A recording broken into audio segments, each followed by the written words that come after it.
오늘 이 시간 함께 읽을 하나님의 말씀, 요한이서 1장 4절에서 6절까지의 말씀입니다. 요한이서 1장 4절에서 6절까지의 말씀, 총 3절밖에 되지 않아서 모두 다 한 목소리로 말씀 읽도록 하겠습니다. 요한이서 1장 4절 말씀부터 다 같이 읽도록 하겠습니다. 너희 자녀들 중에 우리가 아버지께 받은 계명대로 진리를 행하는 자를 내가 보니 심히 기쁘도다. 부녀여, 내가 이제 내게 구하노니 서로 사랑하자. 이는 새 계명같이 내게 쓰는 것이 아니요 처음부터 우리가 가진 것이라. 또 사랑은 이것이니 우리가 그 계명을 따라 행하는 것이요 계명은 이것이니 너희가 처음부터 들은 바와 같이 그 가운데서 행하라 하심이라. 아멘. 오늘 이 시간 우리는 최우선의 명령이라는 제목을 갖고 오늘 우리가 읽은 하나님의 말씀 함께 나누는 시간 갖도록 하겠습니다. 하나님의 말씀을 통해 예배 공동체에 균형 잡힌 시각을 제공하고 교회에서 발생한 여러 문제들에 대한 해답을 가르쳐주는 요한 2서의 말씀을 갖고 함께 나누는 시간 갖고 있습니다. 오늘 본문 말씀 가운데서 우리는 무엇이 하나님을 기쁘시게 할 수 있는지에 대해서 배울 수 있게 될 것입니다. 그렇다면 우리는 어떠한 삶을 살아가야 하는지, 하나님의 명령은 언제부터 우리에게 주어진 것인지 오늘 본문 말씀 한 절 한 절 찾아보며 함께 알아보는 시간 갖도록 하겠습니다.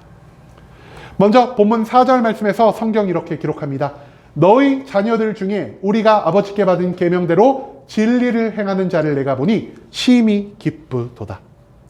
여러분, 이 4절 말씀에서 요한 서신 기자는요, 교회에서 발생한 어떠한 사건으로 인해서 굉장히 큰 기쁨을 느끼고 있다는 것을 고백하고 있습니다. 그렇다면 과연 요한 서신 기자는 어떠한 일로 인해 이처럼 놀라운 기쁨을 경험할 수 있게 되었을까요? 성경은요, 진리를 행하는 자를 보고 요한 서신의 기자가 기뻐하였다는 사실을 우리에게 알려주고 있습니다. 그런데요, 우리가 이 말에 들어있는 정확한 뜻을 알기 위해서는 이 말이 기록된 헬라어의 문법을 함께 살펴볼 필요가 있다는 것이죠. 여러분, 이 진리를 행하는 자를 보고 기뻐하다는 것은요, 부정 과거형으로 기록되고 있습니다. 조금 우리에게는 굉장히 난해한 표현이죠. 과거형이면 과거형이지 부정 과거형이 도대체 무슨 뜻인가 하는 의문이 우리의 머릿속을 스쳐갈 수 있을 것 같습니다. 여러분, 과거형은 무엇입니까? 과거형은요, 어떠한 사건이 과거의 어떤 시점에서 한 번 딱 일어난 것을 우리가 과거형이라고 표현합니다. 그렇기 때문에 이 말을 과거형으로 표현한다면 진리를 행했던 자를 보고 기뻐했다가 될 것입니다. 그런데 이것이 단순히 과거형으로 표현된 것이 아니라 부정 과거형으로 표현되고 있죠. 그렇다면 이 부정 과거형은 정확히 무엇을 의미하는 것이냐? 과거의 어떤 시점으로부터요, 어떠한 일이 행해지고 그 일이 계속 이어짐으로 이 글이 적혀지는 그 시점까지 연결된 것. 한마디로 내가 과거에 어떤 일을 시작한 그것이 오늘날까지도 계속 이어지는 것을 우리가 이 부정 과거형으로 표현할 수 있게 된다는 것입니다.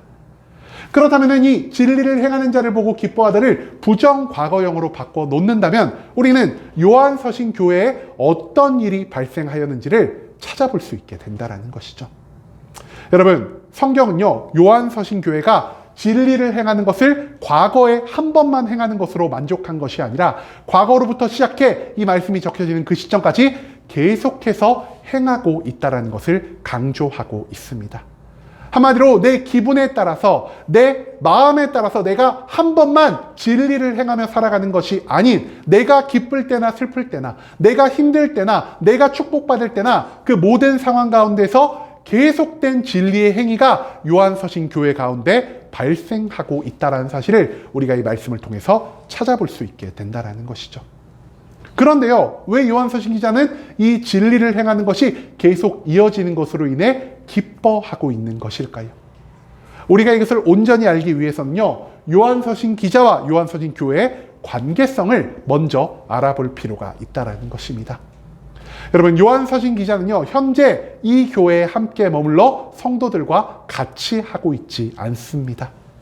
과거에 그는요, 이 요한서신 교회에 머물면서 성도들에게 진리를 가르쳤고요, 성도들의 믿음을 성장시키기 위해서 자신이 가진 모든 힘과 노력을 다한 자였습니다. 하지만 성령님의 강권적인 역사하심에 의해 그는 이 교회를 떠나갈 수밖에 없었고, 이 교회를 떠났음에도 불구하고 계속 이 교회를 사랑하고 이 교회를 아끼는 마음에 오직 편지를 통해서만 그들과 함께 할 수 있었던 것이 바로 이 요한서신 교회와 요한서신 기자의 관계라 할 수 있다는 것이죠. 그런데요, 요한서신 기자, 이 교회의 모든 것들을 세우고 이 교회의 모든 사람들을 훈련시킨 이 사람이 교회를 떠나갔음에도 불구하고 이 교회는 놀라운 사건이 일어나고 있다는 것입니다. 그 사건, 앞서 우리가 무엇이라고 나눴죠? 그럼에도 불구하고 진리를 행하는 삶이 여전히 그들 교회 가운데 넘쳐 흐르고 있다는 사실을 요한서신 기자는 말하고 있다는 것입니다. 여러분, 교회는 누구를 중심으로 뭉쳐진 공동체입니까? 교회의 머리 된 예수 그리스도를 중심으로 뭉쳐진 공동체를 우리는 교회라 부르고 있다는 것입니다. 하지만 실상 이 교회가 정말 그리스도만을 중심으로 뭉쳐진 공동체라 할 수 있을까요? 여러분, 우리는요, 그리스도 대신 사람을 중심으로 모인 공동체를 이 교회로 만들고 있다는 것입니다. 예수 그리스도를 중심으로 모이는 것이 아닌 목사를 중심으로 모이고 있기 때문에 우리가 예수님 앞에 보여지는 삶보다 목사 앞에 보이는 삶에 집중하며 살아가는 것이 오늘날 교회의 모습이라 할 수 있겠습니다. 우리가 예수 그리스도 안에서 이 세상에 하나님의 거룩과 하나님의 사랑을 드러내는 변화된 삶의 모습을 이 교회와 예배를 통해 만들어 나아가야 함에도 불구하고 우리는 내 주변에 있는 이 교회 가운데 있는 내가 친해지고 싶은 사람들, 내가 친한 사람들만 먼저 바라보며 그 사람들을 중심으로 모이기 때문에 이 교회는 변화를 만들어내는 공동체가 아닌 오직 교제와 친교를 위한 공동체로 변화되어 가고 있다는 것입니다. 마지막으로 이 교회 가운데 내가 미워하는 사람, 나에게 뭔가 부담을 주는 사람이 있을 경우 우리는 어떤 모습을 보입니까?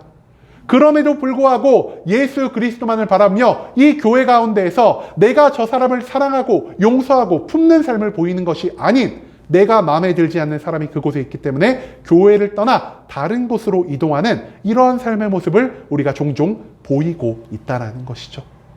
그런데요, 요한서신 교회는 어떤 모습을 가지고 있습니까? 그들은요, 사람 위에 자신의 믿음을 세운 것이 아닌 말씀, 그리고 그 말씀 가운데 있는 하나님에게 자신의 믿음을 온전히 세우는 참된 신앙생활의 모습을 보이고 있다는 사실, 그것을 우리가 오늘 말씀을 통해 찾아볼 수 있게 된다는 것입니다.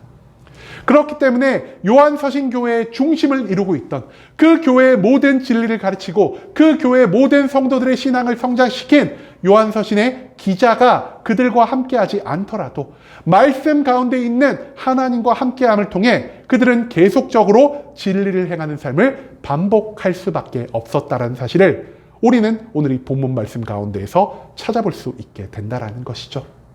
여러분, 요한서신 기자는요, 단순히 저들이 진리를 행했다는 그 사실만으로 기뻐한 것이 아닙니다.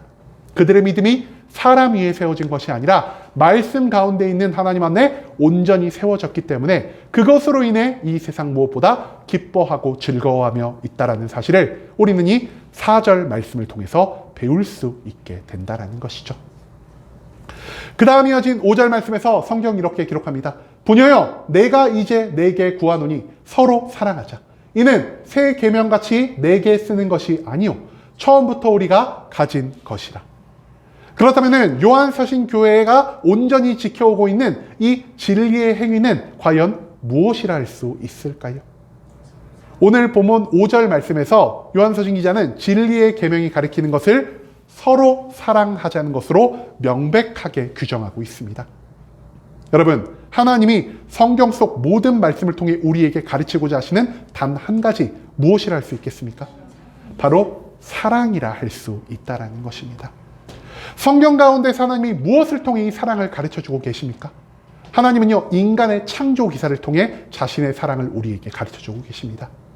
여러분, 인간이 어떤 모습을 갖고 창조되었다라고 성경 기록하고 있죠? 인간은요, 하나님의 형상에 따라 창조된 존재라는 것을 창세기 말씀은 우리에게 알려주고 있습니다. 하나님과 우리가 같은 형상을 가지고 있다는 것은 무엇을 의미하는 것입니까? 하나님과 내가 같은 비슷한 닮은 형상을 가지고 있기 때문에 하나님과 우리 사이에는 사랑의 관계라는 이 온전한 것이 만들어질 수가 있다는 것을 의미한다라 할 수 있다는 것입니다. 즉 하나님은 인간을 창조하심에 있어서 인간을 도구처럼 이용하고 인간을 노예처럼 이용하기 위해 창조한 것이 아닌 하나님과 인간 사이의 온전한 사랑의 관계를 완성하기 위해 우리를 그리고 이 세상의 모든 것들을 창조하여 주셨다는 사실을 우리는 성경 말씀에 등장한 창조 기사를 통해 찾아볼 수 있게 된다는 것입니다. 또한 성경 말씀 가운데서 우리가 무엇을 통해 하나님의 사랑을 느낄 수가 있습니까? 우리를 향해 매일매일 부어지는 하나님의 은혜를 통해 하나님의 사랑을 경험하고 배울 수 있게 된다는 것입니다. 인간은 죄를 지음으로 인해서 에덴 동산에서 추방당할 수밖에 없었고요. 에덴 동산에서 추방당함과 동시에 하나님과 함께하는 삶에서 멀어져 이제는 영생과 평강이 아닌 죽음과 멸망과 고통 가운데 살아가는 운명을 가지게 되었습니다. 즉 하나님을 떠나 살아가는 우리 인간들은요, 오늘 지금이라도 당장 죽어도 하나님 앞에 아무런 변명을 할 것도 없는 죄인 중에 죄인이라는 것이죠. 그럼에도 불구하고 오늘날 우리가 이 자리에서 예배를 드리고 우리가 매일매일 나에게 주어진 생명력과 힘을 통해서 나의 삶을 살아갈 수 있는 그 이유 무엇이라 할 수 있겠습니까? 하나님이 우리의 삶 가운데 매일매일 적당한 은혜를 베풀어 주시기 때문이라는 것입니다. 하나님은 죄를 미워하는 분이십니다. 그렇기 때문에 죄가 있는 곳에 하나님은 함께하지 않으시고 죄를 심판하심으로 죽음을 만들어내신 분이 바로 하나님이라는 것이죠. 하지만 하나님은 죄를 미워하시는 그 미움보다 우리를 사랑하시는 그 사랑의 마음을 더 크게 가지고 계신 분이기 때문에 죄인된 우리에게도 여전히 매일매일의 충만한 은혜를 공급하심으로 우리를 향한 사랑을 표현하고 계시는 분이라는 사실을 우리는 성경 말씀 가운데에서 배울 수 있게 된다는 것이죠. 마지막으로 하나님은 성경의 말씀에서 무엇을 통해 우리를 향한 사랑을 표현하셨을까요? 바로 예수 그리스도를 통해 우리를 향한 사랑을 표현하여 주셨다는 것입니다. 하나님 자기 자신과 본질을 같이 하는 분이시자 하나님의 가장 귀한 독생자 예수 그리스도가 인간을 모든 죄에서 해방시키기 위해 십자가의 고통과 십자가의 죽음을 감당하신 그 놀라운 모습이 우리를 향한 하나님의 사랑을 증거하고 있다는 것입니다. 여러분, 즉 성경에 등장하는 모든 말씀, 성경 가운데에서 하나님이 우리에게 보이신 모든 일들은요, 우리를 향한 하나님의 놀라운 사랑으로 귀결될 수가 있다라는 사실. 그렇기 때문에 성경을 우리는 사랑의 책이라고도 부를 수 있다라는 사실을 우리가 절대로 잊지 말아야 한다라는 것입니다. 여러분, 그렇다면 이 사랑의 계명, 우리가 서로 사랑하며 살아가야 한다는 이 계명은 과연 언제부터 우리에게 주어진 것이라 할 수 있을까요? 이 사랑의 계명이 구약 시대에는 존재하지 않다가 갑자기 신약 시대에 나타난 것이라던가 아니면은 요한서신 기자가 갑자기 영감을 받아서 이 요한서신 교회에만 알려준 것이라 할 수 있을까요? 그렇지 않다라는 것입니다. 오늘 본문 말씀은요, 이 계명, 서로 사랑하라는 계명이 갑자기 생겨난 것이 아닌 태초부터 우리에게 주어진 진리의 말씀이라는 사실을 강조하고 있다라는 것입니다. 여러분, 그런데요, 조금 뜬금없지 않습니까? 이전까지 진리를 행하는 삶, 즉 서로 사랑하는 삶에 대해서 말을 하다가 왜 갑자기 이 가르침이 태초부터 우리에게 주어진 것이라고 요한서신 기자는 말하기 시작한 것일까요? 그 이유는요, 이 요한서신이 기록되던 당시 교회에 있는 수많은 성도들을 유혹하고 교회를 분열로 이끄는 수많은 이단들이 그 교회 주변에 횡행하고 있었기 때문이라는 것입니다. 여러분, 이 이단들은 과연 무엇을 가르침으로 사람들을 유혹하고 있을까요? 그들은요, 하나님이 우리에게 가르쳐주신 사랑을 제외한 모든 것들을 가르치면서 수많은 성도들을 유혹에 빠뜨리고 수많은 교회를 분열로 이끌었다는 사실에 우리가 주목할 필요가 있다는 것입니다. 가장 대표적으로 이단은요, 지식을 사랑의 앞에 두는 모습을 보입니다. 예수 그리스도가 우리에게 알려주신 복음의 말씀보다 훨씬 더 새롭고 훨씬 더 깊고 훨씬 더 많은 것을 내가 깨달은다면 그 진리를 깨달은 지식으로 인해서 우리의 영혼이 온전한 구원의 삶을 향해 나아갈 수 있다는 것을 가르치는 것이 바로 고대의 가장 대표적인 영지주의의 이단이라 할 수 있겠습니다. 또한 이 이단들이 강조하는 것 무엇이냐? 바로 우리들의 삶의 행위라는 것이죠. 나의 힘과 능력으로, 나의 노력으로, 나의 열정으로, 나의 시간 투자로 내가 이 땅 가운데에서 선하고 아름다운 삶을 만들어 간다면 나의 행위를 통해서 내가 충분히 구원과 축복을 얻을 수 있을 거라고 말하는 이 율법주의의 메인 이단이 이 교회를 침투하고 있었다라는 것입니다. 그 외에도요, 재물을 통해, 건강을 통해, 성공을 통해, 그리고 쾌락을 통해서 우리가 구원과 축복, 더 나은 삶을 얻을 수 있다라고 주장하는 수많은 이단들이 이 당시 이 요한서신 교회를 둘러싸고 그들을 계속해서 무너뜨리기 위해 애쓰고 힘쓰고 있었다라는 사실을 요한서신 기자는 온전히 알고 있었습니다. 하지만 저들이 강조하지 않은 것, 저들이 가르치지 않은 것이 한 가지가 있었으니 그것이 무엇이냐? 바로 태초부터 우리에게 주어진 진리, 서로 사랑하며 살아갈 것을 우리에게 가르쳐주신 하나님의 말씀을 그들은 강조하지 않았다라는 것이죠.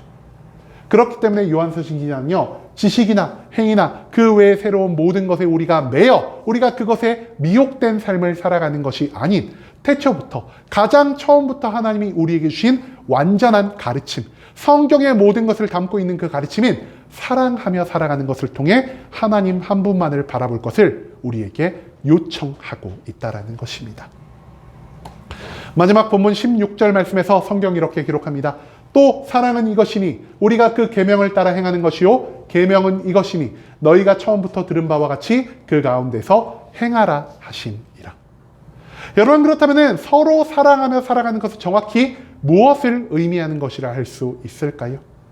오늘 본문 말씀에서 사랑하는 것은 계명을 따라 행하는 것이라고 요한서신 기자가 규정하고 있다는 사실, 그것을 우리가 6절 말씀 가운데에서 찾아볼 수 있을 것 같습니다. 그렇다면 여기서 말하는 계명은 정확히 어떤 계명을 의미하는 것이라 할 수 있을까요? 예수 그리스도가 우리에게 가르쳐 주신 계명, 그 계명 무엇입니까? 너의 이웃을 너의 몸과 같이 사랑하라는 것입니다. 단순히 이웃을 사랑하는 것이 아니라 이웃을 사랑하되 그 이웃을 너의 몸과 같이 사랑하라는 것이 바로 이 온전한 사랑의 계명이라는 것입니다.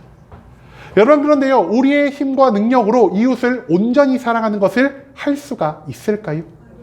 우리는 이웃을 사랑할 수는 있습니다.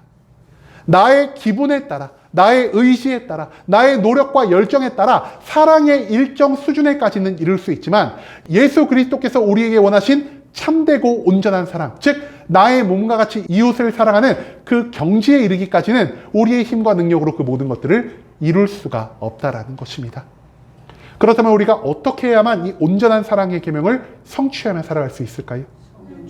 성령 충만, 맞습니다. 다른 무엇보다 우리가 믿음을 통해서 이 온전한 사랑을 이루어갈 수가 있다라는 것이죠. 우리가 예수 그리스도를 온전히 믿는 이 믿음을 가졌을 때 우리는 예수 그리스도의 계명에 따라 온전히 순종하는 삶을 살아가려는 마음을 가질 수 있게 될 것입니다.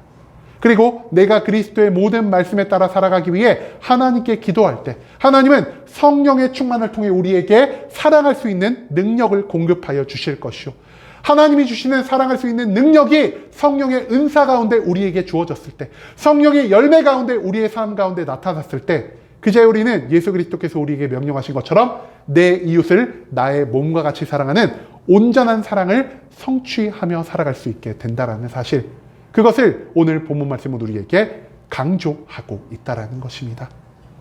여러분, 사랑은 하나님이 주신 모든 진리의 말씀의 시작이자 끝입니다. 그렇기 때문에 교회에서 너무나 많은 중요한 것들을 가르치는 가운데 그 무엇보다 중요한 것, 그 무엇보다 우선순위로 우리가 가지고 살아가야 하는 것은 바로 오늘 본문에서 가르치는 사랑이라 할 수 있다는 것이죠.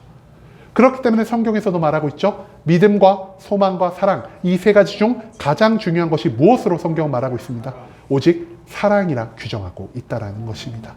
왜냐? 사랑은 우리가 하나님께 처음으로 받은 계명이자 하나님이 성경에 있는 모든 구문을 통해 우리에게 계속해서 강조하신 계명이기 때문이라는 것이죠. 그렇기 때문에 요한서신 기자는요, 우리가 단순히 머리로만 이 사랑의 계명을 알고 있는 것이 아니라 너희가 알고 너희가 깨달은 이 사랑의 계명을 즉시 너의 육신의 삶 가운데 행동으로 나타내며 살아갈 것을 우리에게 요청하고 있다는 사실, 그것을 우리가 또한 오늘 본문의 6절 말씀을 통해서 찾아볼 수 있게 된다는 것이죠. 우리가 서로 사랑하되 우리가 내 이웃을 나의 몸과 같이 온전히 사랑하는 이러한 삶의 모습을 통해서만 우리는 하나님을 온전히 기쁘시게 할 수 있게 된다는 사실, 그것을 또한 우리가 잊지 않을 수 있기를 소망합니다. 여러분, 하나님이 우리에게 원하시는 것 오직 무엇이라고 오늘 말씀 기록하고 있습니까? 하나님은요, 오직 사랑만을 우리에게 요구하고 계십니다. 하나님의 사랑을 경험한 우리가 이 사랑을 통해 이웃을 온전히 사랑할 수 있게 되고, 내가 이 땅 가운데에서 이웃을 나의 몸과 같이 사랑하는 이 온전한 사랑을 성취함을 통해 하나님을 향한 믿음과 하나님을 향한 사랑을 증명하며 살아가는 사랑의 선순환이 우리의 삶 가운데 끊임없이 이어질 때, 그제야 하나님은 우리의 삶의 모습을 보고 참된 기쁨을 누릴 수 있게 된다는 것입니다. 그렇기 때문에 성경은요, 이 서로를 사랑하며 살아가는 자들이 하나님을 기쁘시게 하는 자요, 하나님을 향한 사랑과 믿음을 온전히 하나님 앞에 증거하며 살아갈 수 있는 자로 규정하고 있고요. 그와 동시에 서로를 사랑하며 살아가지 않는 자들은 진리의 말씀에 불순종하는 자들이요, 그들이 아무리 머리로, 그들이 아무리 마음으로 하나님에 대한 믿음을 표현하고 있다 한들 그 믿음을 하나님 앞에서 온전히 증명할 수가 없는 자라는 사실을 우리에게 강조하고 있다는 것입니다. 여러분, 우리는 지금 사랑이 부족한 세상에서 살아가고 있습니다. 30년 전에 비해서 오늘날 가장 많이 감소한 것, 여러분 무엇일 것 같습니까? 우리가 너무나 잘 알고 있는 결혼과 출산이라는 것입니다. 왜 결혼과 출산이 계속해서 감소할 수밖에 없고 우리나라가 세계에서 꼴등을 차지할 수밖에 없었을까요? 그 이유는요, 결혼과 출산의 근간을 이룬 것이 사랑이기 때문입니다. 타인을 위해 희생하고 타인을 위해 헌신할 수 있는 이 모든 사랑이 없다면 우리는 절대로 결혼과 출산을 만들어낼 수가 없다는 것이죠. 우리는요, 이 헌신을 위한, 희생을 위한 사랑 대신 내가 포기해야 할 이익을 더 중요시 여기며 살아가고 있기 때문에 오늘날 이 사회는 계속된 결혼과 출산율의 하락을 감당할 수밖에 없다는 것입니다. 교회에서는 어떻습니까? 우리가 앞서 나눈 것처럼 이 교회 가운데에서 가장 강조되어야 하는 것, 최우선순위로 우리가 중요시 여기며 살아가야 하는 것 무엇이라고 말씀드렸습니까? 사랑입니다. 그런데 우리가 정말 사랑하기 위해, 사랑을 배우기 위해 교회를 나오고 있습니까? 그게 아니라는 것입니다. 우리는요, 사랑보다 우리가 더 중요하다라고 생각하는 것, 즉 재물과 성공과 건강과 문제 해결의 이 모든 것들을 사랑 앞에 두고 이것이 어느 정도 해결되고 이것이 어느 정도 성취된 다음에야 내가 나의 이웃을 사랑하며 살아갈 수 있겠다라는 이러한 생각을 하며 살아갈 때가 너무나 많다라는 것이죠. 즉 교회 안에서도 교회 바깥에서도 우리는 사랑이 절대적으로 부족한 세상 가운데에서 살아가고 있다는 사실을 생각해 볼 필요가 있다는 것입니다. 그렇기 때문에 하나님은요, 특별히 오늘 이 말씀을 통해 우리에게 가르쳐주고 계십니다. 사랑이 없이 모든 것, 즉 재물과 성공과 건강과 문제 해결을 얻은 삶은 우리 가운데에서 잠깐의 기쁨을 만들어낼 수 있을 것이나 우리의 사랑 없음으로 인해 우리는 하나님 앞에 나의 믿음을 온전히 증명할 수가 없을 것이요, 믿음이 증명되지 않은 자에게는 하나님이 예비하신 구원과 축복이 내려올 수 없기 때문에 결과적으로 우리는 하나님과 떨어져 하나님 바깥에서 사망과 고통과 절망만을 감당하며 살아갈 수밖에 없다는 사실을 우리가 절대로 잊지 말아야 할 것입니다. 하지만 모든 것이 없어도 하나님이 우리에게 명령하신 것처럼 내 주변에 있는 모든 이웃들을 나의 몸과 같이 사랑하는 이 온전한 사랑을 성취하며 살아갈 때 우리의 삶 가운데에서는 잠깐의 고통과 괴로움이 발생할 수 있겠지만 나의 사랑의 모습을 통해 하나님은 우리의 믿음을 인정하여 주실 것이요, 하나님께 믿음을 인정받은 모든 자들을 위해 예비된 구원과 축복으로 인해 우리는 살아서는 축복을, 죽어서는 하나님과 영원히 함께할 수 있는 영생과 평강의 삶을 온전히 누릴 수 있게 된다는 사실을 우리가 또한 기억할 수 있게 되기를 소망합니다. 여러분, 이제는 다른 무엇보다 우리가 서로 사랑하며 살아갑시다. 하나님을 기쁘시게 하기 위해, 그리고 하나님의 모든 진리의 말씀에 순종하기 위해 우리가 힘써 서로를 사랑하며 살아가야 한다는 것을 절대로 잊지 말아야 할 것입니다.